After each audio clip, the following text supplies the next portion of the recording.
যে ভারত, এখন আছি ভারত।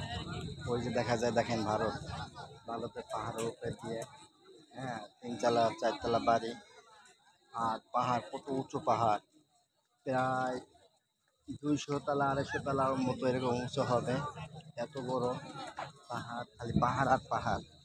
এই আমরা ওই যে নদী, ওই নদী পার হয়ে ওপার গেছি, ভারতে গেছি। ভারতে যে আমরা ঘুরছি প্রায় 3 ঘন্টার মতো পানিতে, ইয়া করছি। অনেক সুন্দর পানি, ঠান্ডা পানি, যা তুলনা নেই।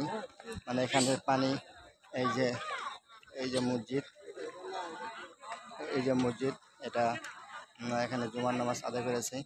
দেখেন, এই যে ভারত, এই যে এই যে ভারত। এখন নামাজ পড়তে যাবো। সবাই ভালো থাকেন, আল্লাহ হাফেজ।